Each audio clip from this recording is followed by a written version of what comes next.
And now we can talk about the mastermind of the leaked tape, allegedly plotting the removal of the Inspector General of Police, Dr. George Dampare, and that's Chief Bugri Naabu, who's now saying that he has no regrets recording the controversial conversations with the police officers involved. According to him, his intention was to expose the mafia in the Ghana Police Service to the president. Speaking to the media after Parliament's ad hoc committee hearings today, Bugri Naabu, however, indicated that he feels vindicated by the testimonies given by these witnesses. He therefore wants the committee to admit his evidence because that's the truth and it has been established. We can listen to excerpts of his address earlier today.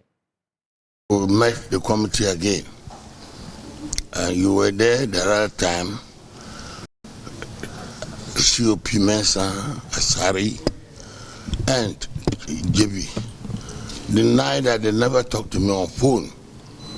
Yesterday, they confessed it because I presented the tape, and the committee have the tape now with them, and they play it, and they say yes, it's true. They actually speak to me. So I want to tell you, I want them to the committee to see it, but the committee says they want to conclude before they come out. But as a chief, which day I told you that, which he wouldn't tell us, after all what they want.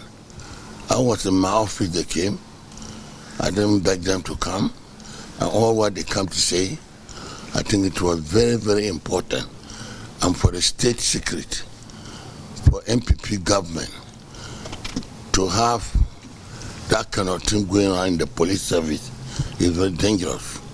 So I taped them to go and give it to the president, which I actually surrendered the tape to the president.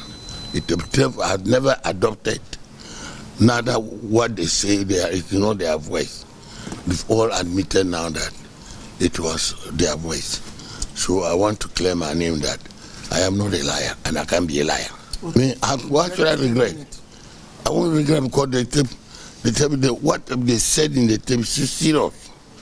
For a country to running the police service is like this, which a superintendent and a retired COP and another superintendent going around with this kind of information is not safe. I never regret it. But JB said he never spoke to you on phone. He admitted yesterday in the committee. Go and ask them. So now JB also admitted that? Yes. All of them admitted. They tell if you want now to play the tape for you to see. And if they are denying it, I will tell the committee and get any television station and read and play for the whole Ghanaian to hear it. I have it with me. Thank you very much. There you have it, Bugri Naabu stating his side once more, insisting that the audio tape has not been doctored. That's his claim. The side of COP Alex Mensah and Superintendent George Asari disagree, and it's the reason for which today's in-camera hearing is something that we'd want to learn more about. Joining us now is Samuel Mbura, who's been monitoring all of that development for us. Sami, let's talk about this latest comments from Bugri Naabu. Beyond that as well, the chairperson is out once more touching on a number of issues which we will get to. But let's start off with the reason why Bugri Naabu is coming back to the media, throwing that challenge that the full tape may be in the public soon. Well, so we know we are done with the public hearing of the case, and then it is now the in-camera. So what the committee is doing now is to meet with all the witnesses. Today they were supposed to wait for additional evidence from any person who has interest in this ongoing probe, more especially from the witnesses or the accusers of the IGP. That's, we are told, the COP Alex Mensah's lawyers made or added some additional information.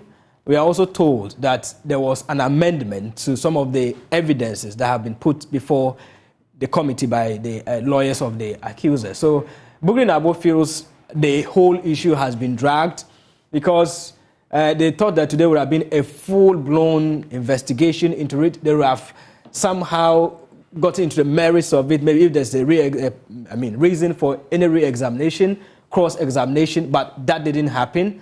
and it was just a brief hearing. So he feels the whole issue has been dragged. And since these witnesses have testified that there were those who were captured in the tape, at least the committee should admit his tape entirely, because he has not doctored it, and because he's a chief, he wouldn't lie to Ghanaians. And that is why he's throwing the challenge to the accusers of the IGP that if they think that what he has put before the committee is a lie, then he will seek the permission of the committee and then play the entire audio, in which we understand is about 2 hours and some minutes. So the whole Ghanaians will have a fair idea and a formed or an informed decision on what is exactly going on. Okay. Beyond that, the chairperson addressed the press and gave some clue about what the future of this case might be. Exactly. So they are supposed to end the entire probe. That's the in-camera hearing. The committee will submit their report by Saturday. That'll be on the 14th of October. However, we are told that tomorrow they are suspending the sitting. It's indefinite. So the witnesses are not appearing before the committee. However, the committee members are going to review the documents and evidences, and also, according to lawyer Atachia, clinically listen to the tapes, and then that will inform their reports. We can listen to his address after the meeting. Well, the matters are coming to a head, and we afforded the witnesses the opportunity to say whether they have any additional matters they want to look at. So what we've garnered so far, we want to retire and look at it, and then we could then start writing our report. We need to pay regard to all the evidence we have, and if there are areas where we need to shore up the evidence by calling people back or saying that it is sufficient, then that will be the end of it. There was a written evidence that we look at, and it came from COP Mensa, that he has additional evidence, so he released it to the committee. And he didn't divulge this because of the essence of the in-camera hearing. So we need to be careful that the in-camera is not thrown into the public domain. That would not be right. Another worrying incident had to do with the fact that you have been accused of being biased. Are you really hurt about that? I believe that is a very, very dubious and devilish posture by whoever is doing this. Because I don't know why anybody in his right mind will say that I want to change the evidence to favor somebody. I was the self-same Atachia who afforded the IGP the opportunity to come and put his case across. That was good, was it not? So why do you now turn around that I'm trying to be biased? When somebody tells you that, look, this tape that you've brought, the first one, I think certain things are not on it, but there's a full comprehensive tape. Imputing that the first tape is doctored. Then Chief Bugri Naabu brings one, which he owns up that is a comprehensive tape. Why would you say by putting it across that they are imputing the credibility of the first tape? That will make me somebody who has a motive. And I want to say to the information of the general public, now what is my motive? To become the next IGP? What was it that the speaker saw in me, an MPP member of parliament, to chair a committee of this nature? That's a vote of confidence that this is a man that I believe will be a very fair referee for the benefit of what we want to unearth and come to our conclusions. Chairman, it is not supposed to be a media warfare, but an in-camera one. But that's apparently what is currently happening. What are you going to do? Are you going to stamp your authority on this? I leave it to those who want to be wayward with the greatest of respect. I'm not going to control IGP's lawyers. I've said it several times. A man who has the truth on his side will come into the hallowed chambers where we are, not to engage in media frenzy. That the man has no integrity and is biased. You couldn't table it before him. Is it the case that when they appeared before you, they didn't talk about it at all? They didn't talk about it at all. Why? You didn't ask them? We didn't have to even glorify them with, to say. Because if they were bold, they won't use the media. They will come before it and give us the basis of saying that. As the chairman, did you express your revulsion against their comments? I did. Because I don't see why today, as we are here, somebody will say that the chairman is blocking the hierarchy of the police from sitting into the in-camera hearing, and that is evidence of bias. And what was their demeanor? Did they apologize? Did you demand apology from them? I didn't even bother. The reason why I wouldn't bother with some of these matters are very clear. I'm not here for that exercise. I'm not here to sort of skew evidence in favor of another person. What will be the dividend to me? I don't know what happens in the police service. The schedule for this in-camera hearing was supposed to end on Saturday, 14th, right? Yes. But you have indefinitely suspended the sitting. Is this not going to be protracted again? It's not going to be protracted because right now we need to look at the evidence and most probably start writing our reports, unless there are residual matters that we inform them. If there are residual matters that we later discover after reading the evidence in cold print and also listening to the audio. We are going to listen to the audio tomorrow. All the members of the committee have been summoned here to come and listen to the audio and listen to it attentively. So now we begin to internalize what was said. Then we'll make our decisions. So the IGP wasn't here. Was there a reason for his absence? Alain is not well. That's what they said. So tomorrow, it is only the committee members that are going to scrutinize the documents before you? Precisely. And when are we looking at the next sitting? Well, depending on what will come out of what we call our interrogation of the matters, we'll take a quality decision. If it is relevant that we call somebody back, we'll call the person back. Will you meet your timelines?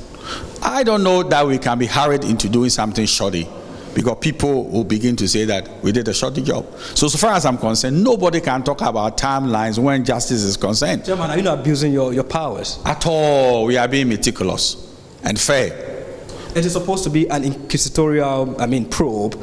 Is it the case that you are still asking for additional evidence, or you've closed that window? I'm not asking for any additional. I was asking them, the witnesses, giving them the space to go and reflect on what they said. That would you want to add anything to what we said? That is a generous person, is that not so? Yeah, a generous person, he says he is. We'll wait to see what the outcome of the report will be. But, Sami, we need to go. Now, the future of the case, it's not clear when they're returning, or are we getting a sense of that? So hopefully that'll be determined after the committee meeting to listen to the tape and also review the documents before it, as you heard from lawyer Samo Athachia there. So after reviewing the documents, they will decide whether to call the witnesses back or they should just go ahead and then conclude their reports and recommendations to Parliament.